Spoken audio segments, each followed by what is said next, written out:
Okay.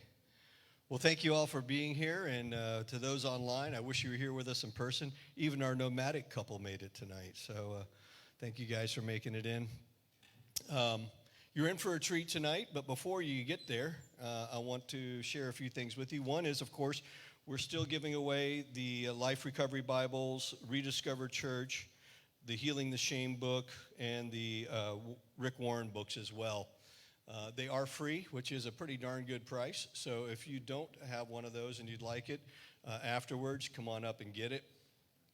Also, just some housekeeping of what's where and when. Darlin's going to pass around a plate, and what do we do with that? Well, we help support the building here. So half of our tithes go to the church here, and the other half go to the Recovery Church movement to help churches be planted in other cities. And we're closing in, I think, on 50 churches around the country now, so that's pretty good for a young movement. The goal is a recovery church in every city. Pretty lofty goal, but hey, God can do some pretty amazing things.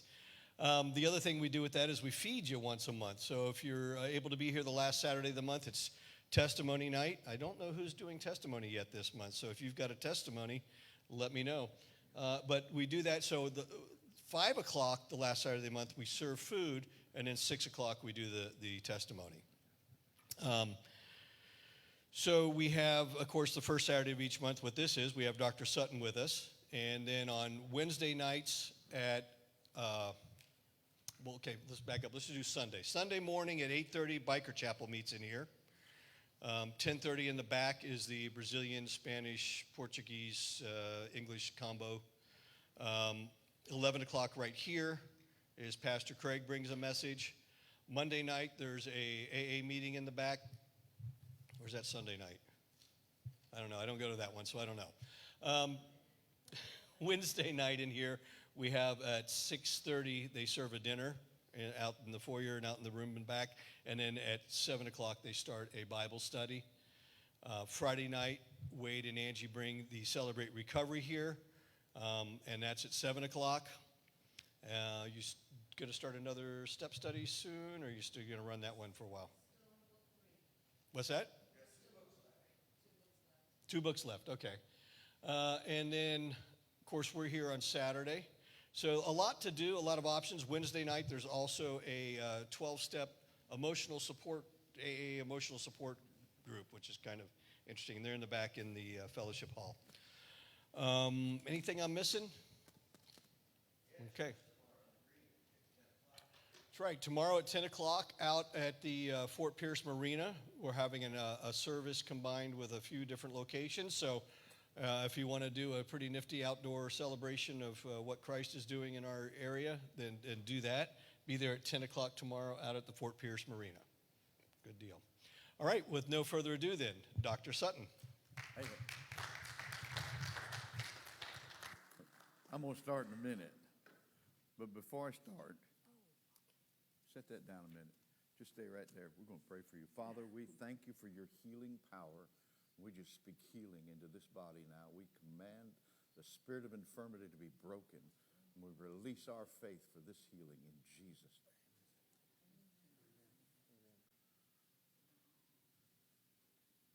Well, pardon the interruption, but the Lord's allowed to interrupt me anytime he wants. Oh, Lord, it's hard to be humble when you're perfect in every way. I can't wait to look in the mirror, 'cause I get better looking each day. To know me is to love me. I must be one heck of a man. Oh, Lord, it's hard to be humble, but we're doing the best that we can. Bum, bum, bum, bum, bum, bum, bum, bum. Now, once I had me a girlfriend, I guess she just couldn't compete with all those love-starved women clowering down at my feet. I guess I could find me another, 'cause you know they're all in all of me.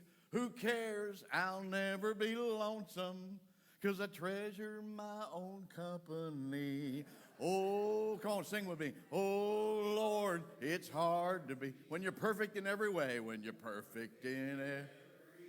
I can't wait to look in the mirror. I can't wait to look in the mirror. Because I get better looking, because I get better looking each day. To know me is to love me. To know is to love me. I must be one heck of a man. I must be one heck of a man. Oh, Lord, it's hard to be humble, but we're doing the best that we can. I guess you could call me a loner, an outlaw, tough and proud. I could have lots of friends if I want to, but I wouldn't stand out in the crowd. My friends say I'm egotistical. Well, I don't even know what that means, but I guess it has something to do with the way I fill out my skin-tight blue jeans. Oh, Lord, it's hard to be humble when you're perfect in every. Can't wait to look in the mirror. I can't wait to look in. 'Cause I get better looking each day. To know me is to love me. I must be one heck of a man. Oh, Lord, it's hard to be humble, but we're doing the best. Oh, give yourself a hand. You did great. So, there's this group of bikers sitting in this bar drinking. And they're all just tipping them up. And the head of this biker group is sitting at the end of the table, big long table, and they're all there having a party. And this old man comes walking in. He steps to the other end of the table from where that leader's at. He said, "Hey, boy, I was by your house earlier. What do you think of that, boy?" All the bikers stop talking, and they look at one another and look at that leader because, he's not that nice of a guy. The old man leans over the table. He said, "You know what, boy? I went right in your house. I got a key. I went into your house. You know that, boy?" Now all the bikers kind of slid back a little bit from the table because they know it's about to break loose. He said, "Boy, I want to tell you something. I'll tell you, I saw your grandma in the house, and she was naked. What do you think of that, boy?" All them bikers get up and leave the table. There's just one biker sitting there looking at him. And he said, "What's more, boy, I'll tell you, I drug your grandma in the back and had my way with her. So what do you think about that, boy?" The big old biker, he finally stands up and he leans on the table. He said, "Grandpa, go home. You're drunk."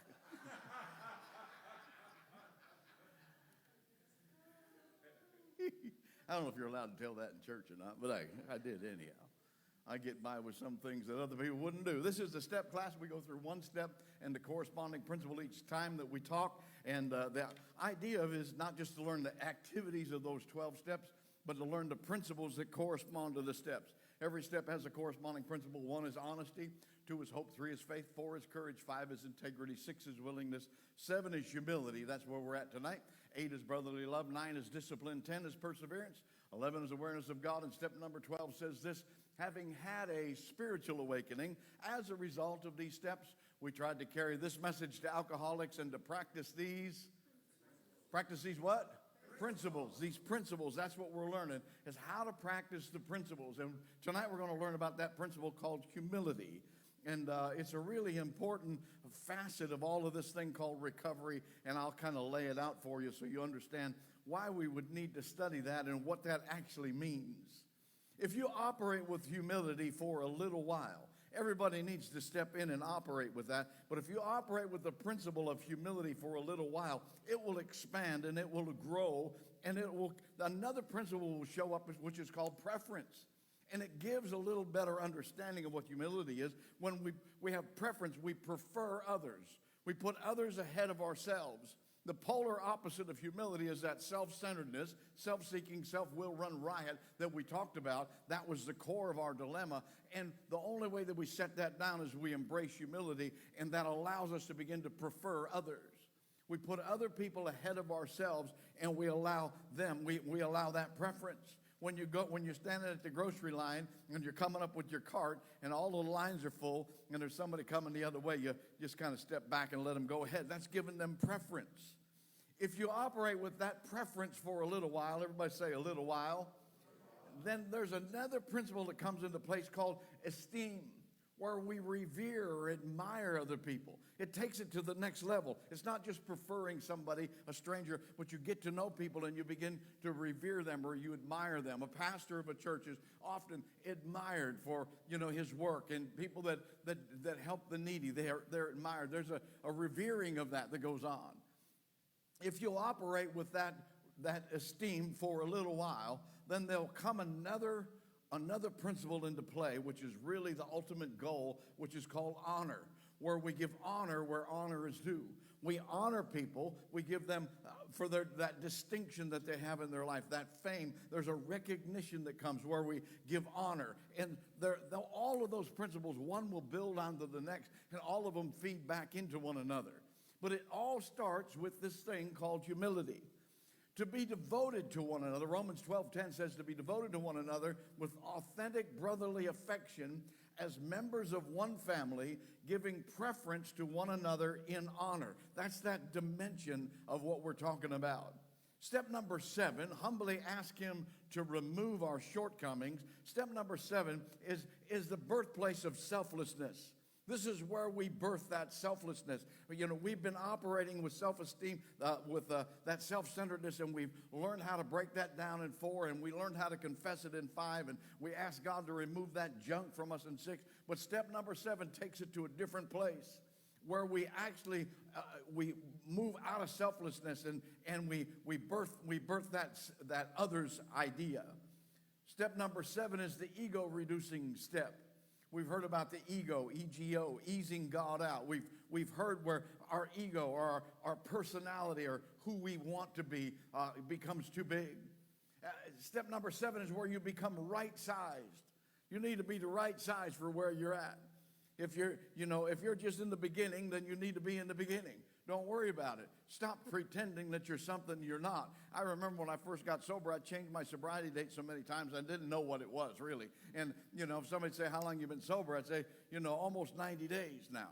And what that meant was I'm somewhere between, 30 and 40 probably, but it's coming up on 90 if I don't die. That was kind of how I operated.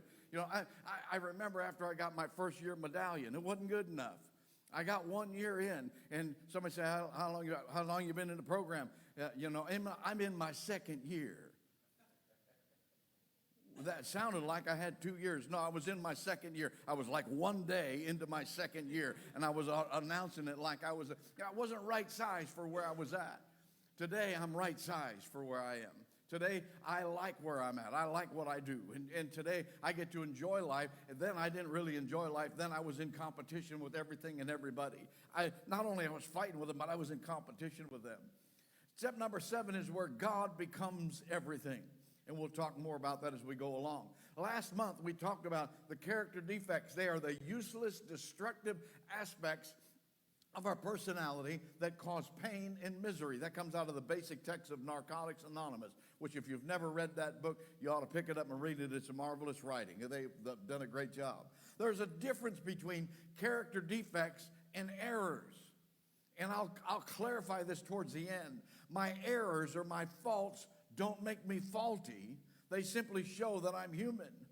Once the character defects are removed, everybody say removed. Once they're removed, the real you can surface. We are not our character defects. We are only experiencing our character defects. I hear people that they so embrace their character defects, that's who they become. And the reason you have character defects, now, don't get mad at me all at one time. The reason you have character defects, say why.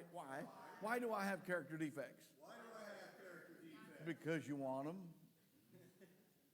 Because you want them. You've been told something that's not true. You will know the truth, and the truth will set you free. Before the truth can set you free, you need to identify the specific false beliefs that are holding you hostage. And one of them is you have to have all those character defects till the day you die, which is a load of nonsense.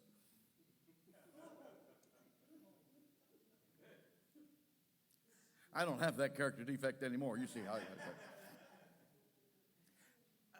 he's a thief because he steals, or does he steal because he's a thief? We have to get it in the right order. I was a thief. That's why I stole. I stole so they call me a thief. No, I was a thief. That's why I stole. And God removed that. Now I'd only be a thief if I took something that didn't belong to me. I don't steal anymore. I'm no longer a thief. It's gone. It's just gone. I'm not who not who I am anymore. That is not part of me. It no longer is a part of me. God has removed it. It was a character defect. God took it from me. I was an angry man. Was I an angry man because I yelled at people? Or did I yell at people because I was an angry man? Well, I got to tell you, I was an angry man. That's why I yelled at people. I had that removed, and now I would only be an angry man if I decided I would yell at somebody. But I don't yell at people anymore because it's no longer part of who I am. God removed it. Holding on to character defects is a prideful act. That's why we moved to step 7 to learn about humility.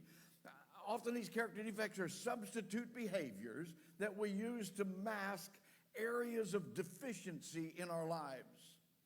So what is missing that keeps you from moving forward? These are what they call shortcomings. They're different than character defects. Character defects are fractured parts of me that I have to have God remove that part. He has to surgically take it out, and then I can get healed. But see, shortcomings are a different thing. Where is it you come up short? What's missing? We have some stuff that's missing, and I can tell you, if God removes the shortcomings, as the step said he would, it's because he's put something in there that was not there that you needed. There were things that you needed, things that you either didn't learn when you were a child or you learned and you forgot. Anybody raise boys besides me? You raise boys and you teach them all kinds of things when they're 8, 9. When they get 14, they don't know anything. They forgot half of what you told them already because their brain shrinks and some of their brain harvests some of those cells, and you think they're retarded or rebellious. No, they just lost part of their brain, and God does that so it counterbalances the testosterone. I think, I'm not sure how that all works. The 12 and 12 of Alcoholics Anonymous on page 70 says this. This is so good. You need to poke the person next and say, are you listening? Come on, are you listening? You need to listen now. This is real important. The attainment of greater humility is the foundation principle of each of AA's 12 steps. Wow. The attainment of greater humility is the foundation principle for every one of AA's 12 steps. Page 74, it says, this newfound peace is a priceless gift. Something new indeed has been added. Where humility had formerly stood for a force feeding on humble pie, it now begins to mean the nourishing ingredient which can give us serenity. This is something added to you. That's what the 12 and 12 says. And I just read it out of there. They knew this before I did. That's kind of what it means. Actually, they knew something, but they didn't know what I know because I've prayed a lot longer than they have. Page 75, it says, humility had brought strength out of weakness. Pride is the cornerstone of all character defects. This means humility, and attaining humility is the seedbed for all spiritual growth. There is a formulation that comes for your spiritual life, and if you don't embrace this thing called humility, you'll never find it. Let me give you a little slant. It says, humbly ask him, that's God, that's praying to God to remove the places where we come up short. That's my translation. We're going to humbly pray. This is a position that you're supposed to put yourself in. It's not a suggestion. It's not an idea. It's not a concept. It's a position that you need to choose. If in fact it says humbly ask him, then you have an option to humble yourself. In the Bible, it talks about that. It says, humble yourself in the sight of the Lord, and he will lift you up. Well, what does that mean? That means that you have a choice. Humility is not some elusive characteristic that you can never lay hold on or attain to. Humility is something that's viable, tangible, embraceable, something that you can measure whether you have it, and something that you can build on. It's a tool. It is one of the greatest tools of all sobriety. That's why I'll go back and read that one last time. The attainment of greater humility is the foundation principle for each of AA's 12 steps. You see, we flip it over, we can see pride. Pride is easy to identify. Seeing it in other particularly, when I look at I can see pride in other people really easy. How many can do that? That's not the gift of discernment. That's just being suspicious of people, that's all. That's criticism is really what it is. I can see pride in other people. Well, here's the thing. They used to tell me when I first got sober, they said, if you spot it, you got it. See, what I see in other people is probably a reflection of my own mess. Because I could see pride in other people, but it was harder to see in me. You know, I don't think I have pride. I'm a very humble guy. Well, I didn't really even know what that meant. But see, you got to know whether you're carrying the mess or you're carrying the message. There's a little different subject. People that are pride talk about themselves all the time. You enter into a conversation, at the end of the conversation, they don't know anything new about you, and you've heard 12 things about them. That's pride. They just talk about themselves, and it's all about them every minute. And there's some mental health disorders that come along with that, if you operate in that long enough, you'll become a wackadoo. That's a technical, a clinical term. You understand, they're wackadoo. People that have pride are self-absorbed. They're stuck up. I live in a real rich community.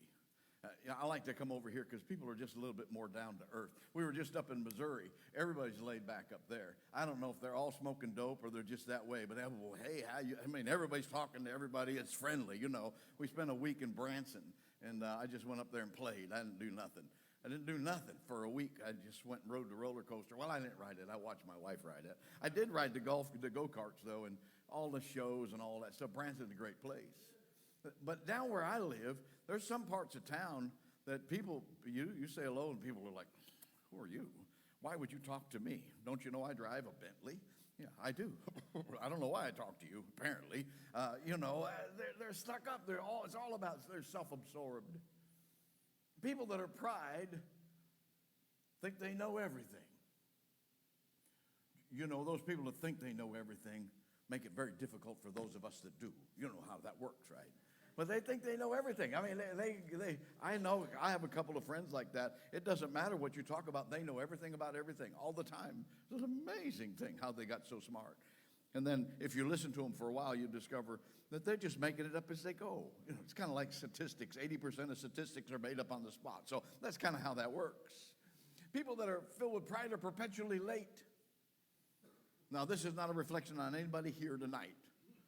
But if you're perpetually late, I'm not talking about coming in once in a while late. I'm talking about perpetually late, where you always walk in 10 minutes late. That is a prideful act, a purposefully prideful act. And the truth of the matter is, what it says is, you believe your time's more valuable than anybody else's, and why should I show up? It doesn't matter. Y'all just have to wait. That's prideful. If you're perpetually late, you need to repent of that and start showing up early. When I ran the treatment program on the other coast, I tell them, listen, 10 minutes early is right on time. If you walk in 10 minutes early, you're right on. 5 minutes early, you're a little bit late. If you walk in right on time, you're way late. And if you walk in late, we're all going to stand up and applaud. We had a way of fixing that, you know.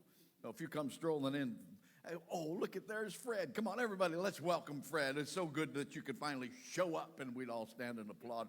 It was a great thing. That's that kind of recovery culture thing. People that are pride, they assume they know you. If you want to know what that looks like, watch Jerry Springer. You know, you don't know me. You know, that whole thing. People that are prideful are bossy. They're bossy. They've got to tell everybody what to do all the time. And those people, I was planning on doing it, and then you tell me, you need to do this, I ain't doing that. I was going to do it a minute ago until you opened your mouth. See, I don't like bossy people. I'm not good with that. Is anybody else like that? You are too. People that are filled with pride are rude. They're rude. They're abrasive in their words. Pride blocks us from acknowledging that humility is available as a tool. Pride says humility is not accessible. Pride makes us feel that humility is somehow wrong. Humility is not wrong. What we've learned so far about humility, what we hear in the AA meetings and NA meetings and other places as well, if you think you have humility, you've lost it. If you think you have humility, you don't have any humility because you're prideful thinking you have humility. You know what that is? That's stupid. So stop it. Don't do that anymore. I got to tell you what, you can have humility, you can operate in humility, you can choose humility, you can live in humility, and it's not some elusive characteristic that if you think you've got it, that's like saying, well, you think you have faith. Well, you don't have any faith because you think you have faith. Don't talk to me that way. That's just ridiculous. And so you can have humility. I'm going to teach you how to do this tonight, that you can embrace this. This will change your life. It will absolutely change your life. The 12 and 12, page 72. It says, we never thought of making honesty, tolerance, and true love of man and God the basis of living. This is out of the literature. I like to read out of the literature. This lack of anchorage to permanent values, this blindness to true purpose of our lives produced another bad result. That basic ingredient of all humility, a desire to seek and do God's will, was missing. That's what basic humility is. It's a desire to seek and do God's will. And we don't have an anchorage to permanent values because we hold on to temporary things like there's some kind of lifesaver. And sometimes what we've done is we've grabbed on and embraced an anchor that takes us to the bottom of the ocean. We think we're hanging on to something that's going to cause us to float. Seeing humility as a necessity, not some form of illusion. Humility becomes a viable option, one that we can freely choose. It was one characteristic of our person that most of us never developed. I don't remember ever growing up hearing one person ever, not one preacher ever. In fact, I can tell you that I might have heard one preacher in all of my life ever preach on humility.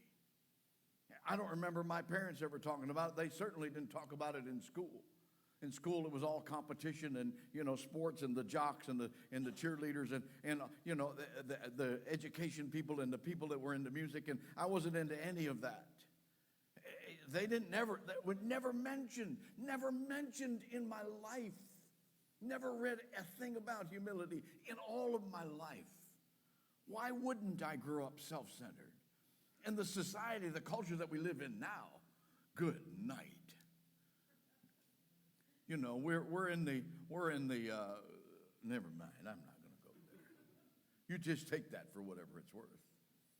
It is the first shortcoming. It was the one characteristic of our person that most of us never developed. It is the first shortcoming. The void that kept us from garnering the things we need to build a good life. The idea that humility can be embraced as a virtue and practice as part of life has been neglected in our understanding. I'm going to give you some pointers here. There's 6 pointers I want to give you about humility. It defines it. Humility is nothing but the disappearance of self in the realization that God is all. The big book says God is either everything or he's nothing. Humility is that recognition. Number 2 is humility is about giving up self-reliance. Only in the crushing of the human self-reliance can the self-life be conquered. We've heard that before, that you have to be persuaded to your innermost being that you're an alcoholic and you cannot drink, or you're a drug addict and you cannot use drugs. You have to be persuaded to the very core of your being. Well, this is the same thing, that crushing of that human self-reliance. I am so caught up in that I can do this thing, and it's the total opposite of where we're supposed to live. The self-life has to be conquered. Self-centeredness, self-seeking, self-will run riot, we believe is the core of our dilemma. If that's the case, our problems of our own making, that's what it says. If that's the case, then the self-life has to be conquered. Number three, true humility comes when in the light of God, we have seen ourselves to be nothing and have consented to part and cast away self and let God be all. You have to do this if you want to grow, if you want to become a spiritual leader, if you want to lead your family spiritually, if you want to see the people that are related to you come to know the Lord and get their life turned around, you have to conquer this self-life.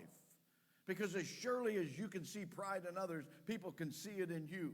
And they'll go, and he calls himself a Christian. Have you ever heard that? I have. I've heard that a couple times. Yeah, that's why I don't put no Jesus bumper stickers on the back of my truck. I don't drive that good, you know.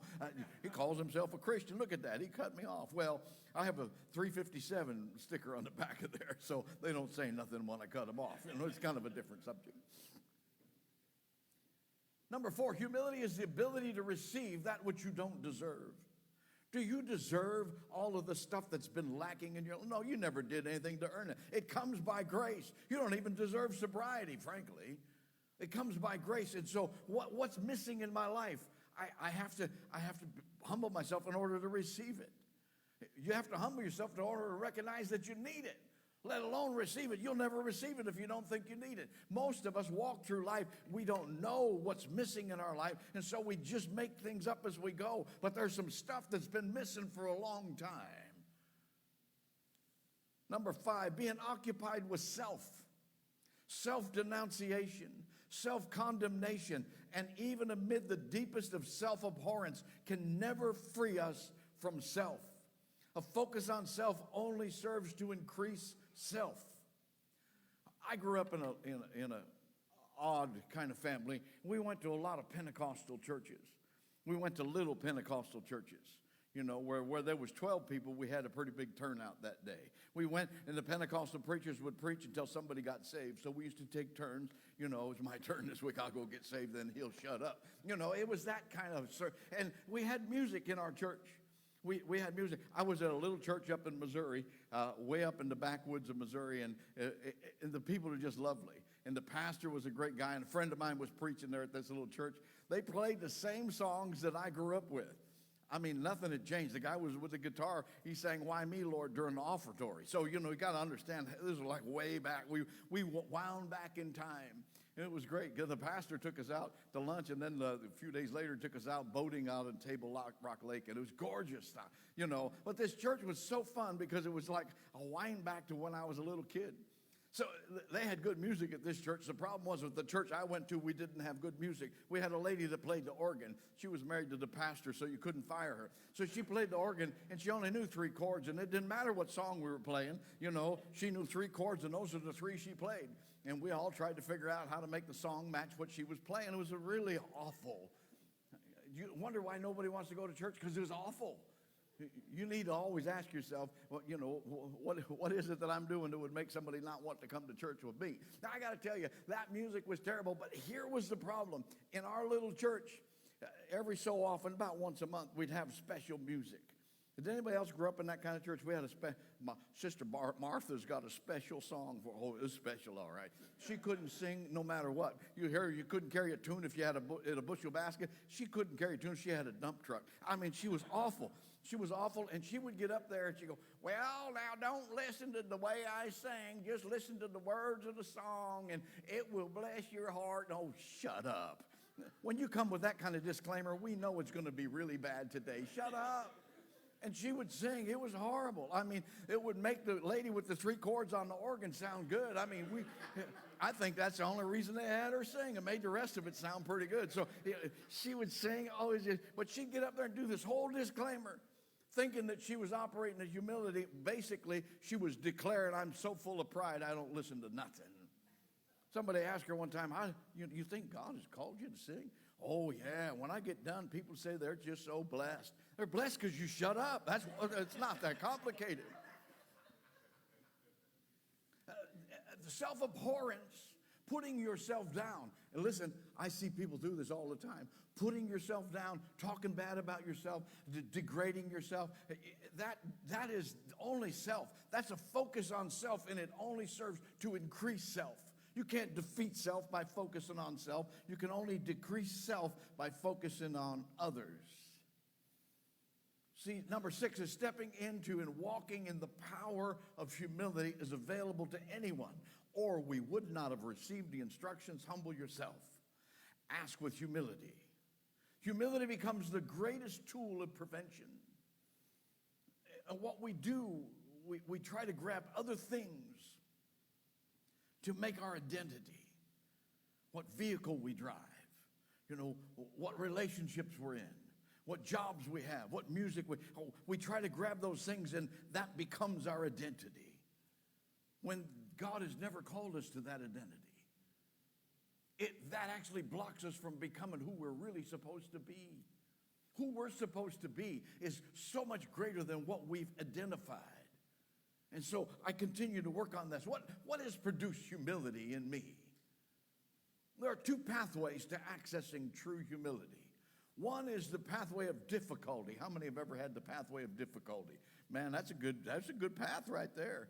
And I got to tell you something. God doesn't send you difficulty so that he can test you. He sent you a test. No, because the test, another word for test is temptation, and the Bible says that God cannot be tempted, nor does he tempt anyone.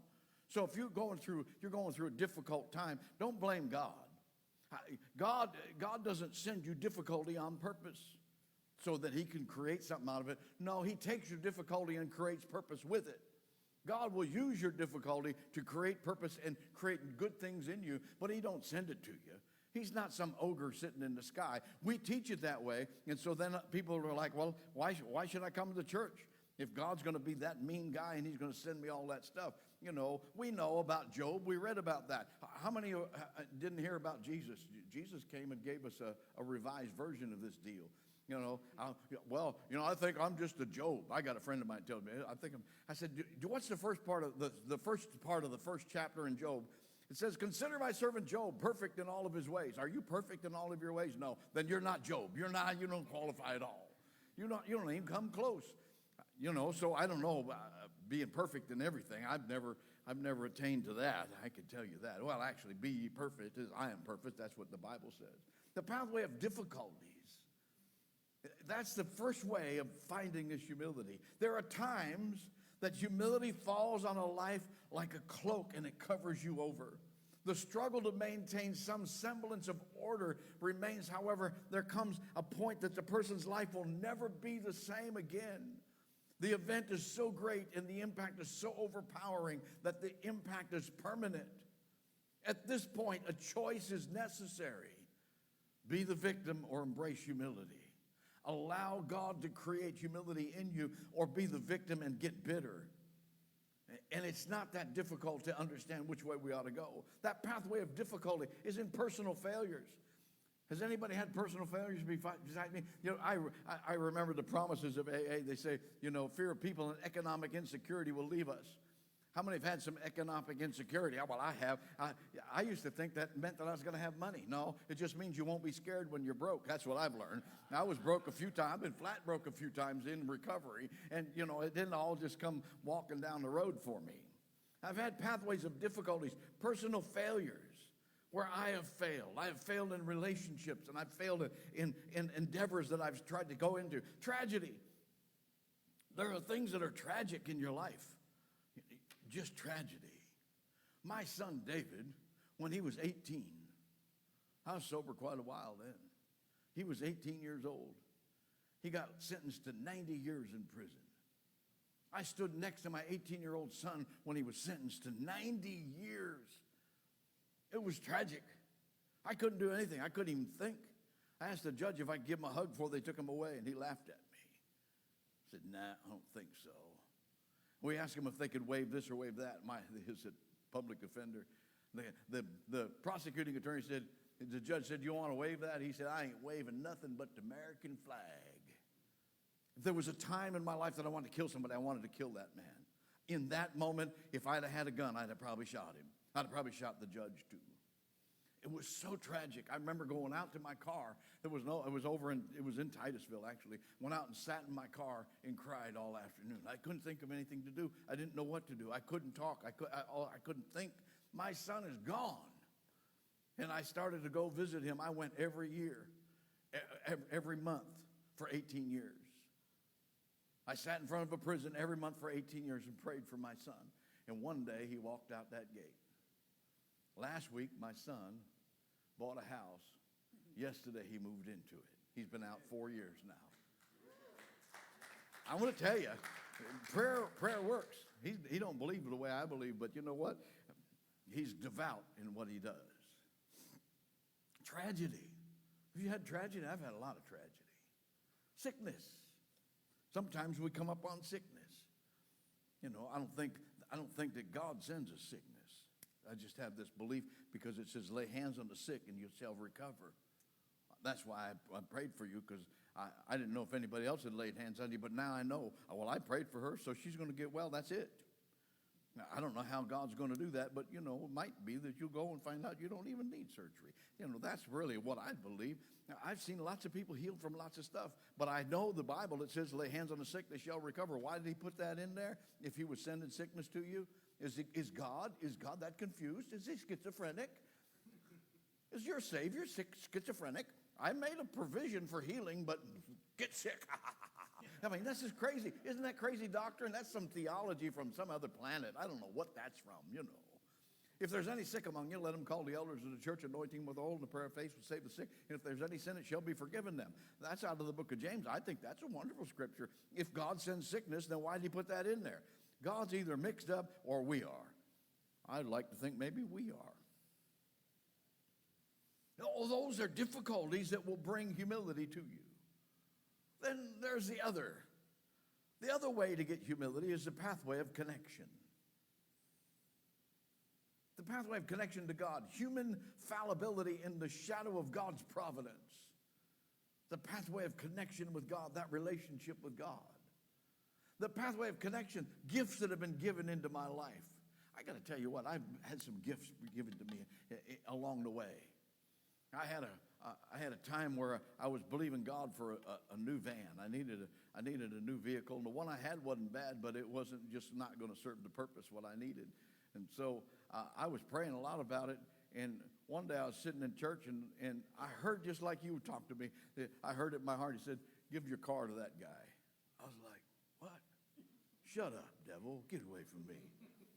Well, it wasn't like worth all that much. It was the only thing I had, and I said, well, it wasn't the first time, so I said, okay, fine. So I went down and I told the guy, I said, the Lord told me to give you. He said, well, I've been believing for a car. I said, well, okay, you got one. And now I'll have to believe for a car. It took me, it didn't take me too long to go down and give it away, but I started praying and started believing. And that night, the pastor came by the house and he handed me the keys to his car, and one of his cars. He said, we're going away for a month here so you can drive mine till we get back. 28 days they were going to be gone. On the 28th day, a guy came to me and took me out and bought me a brand new Dodge conversion van right off the lot, brand new, had 2 miles on it. What did I do with that? Did that fill me up with pride? No, I wanted to go tell everybody and show them my new van, but I was so humbled by it. I went and found a room by myself and just got on my face and wept because it was God that did it. See, what's been given into my life? This sobriety, long-term sobriety, produces humility. God's answer in time with God that produces that connection. Honor, where people honor you for things that you do and things that I put the recovery pods together a lot of years ago now, but in Manatee County, we put those together in 2016. And, I went in there. They called me, and I went up and met with the guy that was next to be in line to be the sheriff and blah, blah, blah. And we had a whole team. They said, "You think you can do this?" And I said, "Yeah, we did it in Sarasota. Well, I think we can do it." And so they said, "Well, let us know if you need anything." And so I had an organizational meeting. They figured we'd have 6 or 8 people. I figured I might have 10. We had about 75 or 80 people show up for the organizational meeting. I said, "Oh, this is going to be great." And we brought AA and NA and church, and then now it's still going on. Still going on. So they have graduations periodically. I still go in there and teach all the time, And so I've been teaching along, and they decided we were going to graduate. This next group was graduating out. And so I went, and I just sat down in the group with the rest of them, a friend of mine from my home group, and we just were sitting there enjoying the show, And they went through all this, and the girl gave her testimony. It was just great. What a great thing. And I hadn't said nothing. Nobody had said nothing to me. And then they introduced the sheriff, and he got up, and he thanked this one and he thanked that one. He said, but see, what we have to do is we have to stop. We have to give honor, because if it wasn't for Dr. David Sutton, this wouldn't have happened. When we got ready to do this, I called him, and we brought him, and he came, and he showed us how to do this, and he put this together, and he is the one that founded this, and he's the one that, and so then they at the end, I asked if I could get a picture with the sheriff, because I always do that. I told him, I said, we've done this before, but we have to prove that we're not getting older. So we got our picture taken, and the girl that did the pictures with ABC News, and she goes, how about an interview? I said, yeah, I'll be glad to interview with you. And she goes, blah, blah, blah, blah. She goes, you're good at this. And I said, I've done it a couple of times. She said, yeah, I see. And I said, am I going to be on the news tonight? She said, probably. And so that you can go on my website. You can see that interview. This just happened. Somebody, when they honor you, it doesn't puff you up. When they honor you, when it's true honor for something that you've done, it humbles your heart.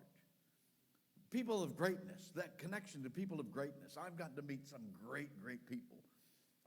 One time I got invited to go do a panel. I was on a panel, there were three of us. Dan Rather, you've heard of Dan Rather? I grew up watching Dan Rather, and I knew about it. That was back before I didn't watch news. So, Dan Rather was there. I got to sit with him, and we got to do this panel discussion thing together. It was an amazing time. I remember a lot of years ago, we did an outreach into the Daytona Bike Week. And we brought our big mobile sound stage over. We got right in behind the Boot Hill Saloon. There was a big lot there then. Now I think there's something built there. And we set that up, and we played Christian music for the whole week. Somebody said, you can't get in there. I said, well, if the Lord wants us there, I think we will. We set that mobile sound stage up, and we did live music, and we handed away water and stuff. And then they brought all the porta potties and lined them up along the field.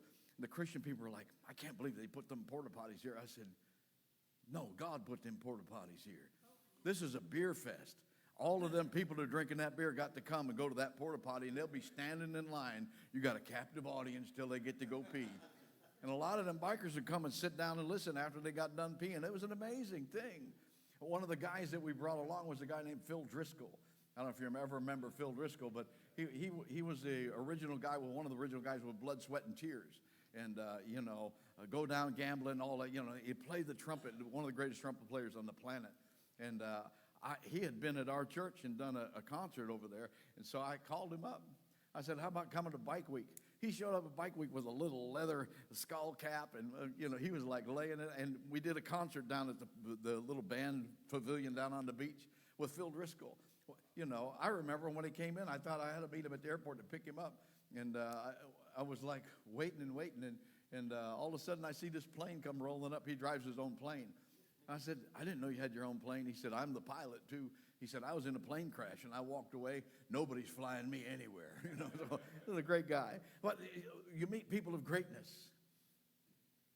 People that I've tried to help have brought humility. The people that I've tried to help, especially the ones that died. You got to know something. I've been able to see a lot of people get a lot of help. I've seen a lot of people that didn't make it. I don't get any credit when somebody does good. Then I don't have to take the responsibility when they don't.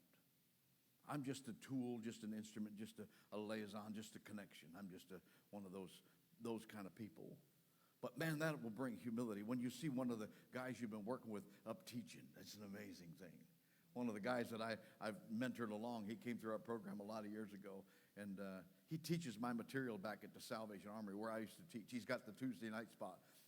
Because Johnny Lopez, another guy that was there, he came to me out of prison, and I let him be a volunteer in the rotunda at the intake while he was looking for a job, and we helped him out, and then I hired him. And people were like, Johnny Lopez had tattoos everywhere, and he was, They said, I don't know about hiring him. I said, I didn't ask you, did I? I just hired him. And so Johnny Lopez became the director of programs after I retired. And this year, Johnny Lopez got his own practice, and he's moved on. And he's working on the final stages of his doctorate. This high school dropout guy coming out of prison.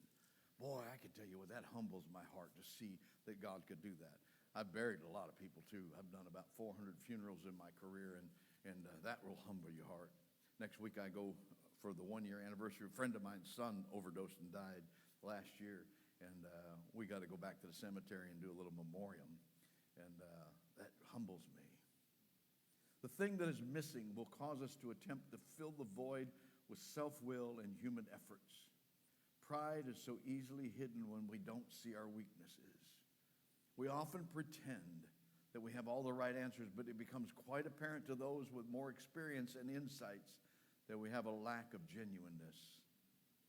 Not caring about the people, our choices damage the outcome of our ministry becomes paramount. When ministry activity replaces the need to find what will work in individual lives, we hurt more than we help. Selfish ministry, or what I call toxic charity. And if you're operating with pride, you're operating with toxic charity, you're probably hurting as many people as you're helping. And I don't care whether that you're a minister, you're pastor of a church, or you're running a food program, or you're a member of AA, and you're showing up to the meetings, and I consider all of those a way of carrying the light of God to people that need it. And so, it doesn't matter. If you come into a meeting, an AA meeting, and you're bragging about who you are, and you don't really care about people, it becomes very apparent very quickly. Humility and pride are the two master powers that strive for the possession of your thoughts and your words and your actions. There is nothing so natural to us, nothing so insidious and hidden from our sight, nothing so difficult and dangerous as pride. Pride must die in you for anything of heaven to live there. The superior natures, gifted men, are tempted to believe that things are right for the sons of genius that would be wrong for ordinary men. Such feel that they can make their own rules. This is called an antisocial personality disorder, and man, most people that come out of addictions have some of that. There grows up a hidden habit of the soul that feels self-satisfied with what is attained and which cannot help seeing itself as being far advanced of others.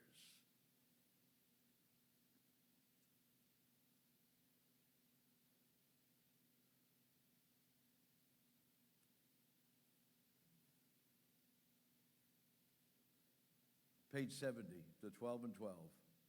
The attainment of greater humility is the foundation principle of each of AA's 12 steps. Humbly ask him to remove our shortcomings. The principle is called humility. Welcome to your new life.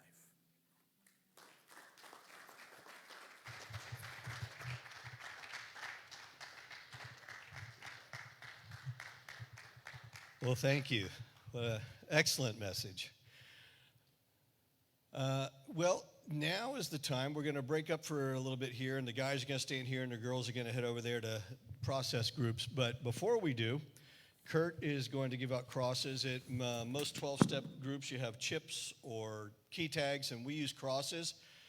End of the month, the last Saturday, we'll actually do the anniversaries. But for tonight, if you've got something you want to surrender to the Lord, it could be a loved one, it could be a substance, it could be food, it could be gambling, it could be pornography, it could be an attitude. Anything that you want him to carry for you, come on up and get what we call a surrender cross. You're off camera over there, by the way. And please take advantage of that and carry it around. And remember that you've given it to the Lord and you don't have to carry it yourself anymore. Awesome. And we also, of course, have the books here. So, and I have one box of Narcan on the stage, but we have others. If you want to carry Narcan around and you don't have any, you might have an opportunity to be around people who could use it. Let me know. I'll get you some. I want you to have it. But thank you all for being here. Please come next week. Bring a friend, and don't forget about the night before, Friday night. Celebrate Recovery in the same room. Take advantage of that. There's a lot of recovery comes out of this church, and it's there for you, so there's no reason not to have it. Okay. This is for the good of everybody. But I have to look it up because While he's looking it up, if you okay. Tomorrow, 2 o'clock. Tomorrow at 2 o'clock. Oh, this is too far away, maybe. Up in Port Orange. Where? Port Orange. Port Orange. There's a big recovery celebration. Oh yeah, the big recovery celebration up in Port Orange. Yeah, and we can put that up on the Facebook. And by the way, if you haven't had a chance to look through and read Dr. Sutton's books, go to answeringaddiction.com. I'll put that on the Facebook page as well. He had been bringing them here, but he's got a tighter schedule now. But answeringaddiction.com, and you can order his books directly online and learn a little more about his ministry over there too. All right, thank you all, and see you next week.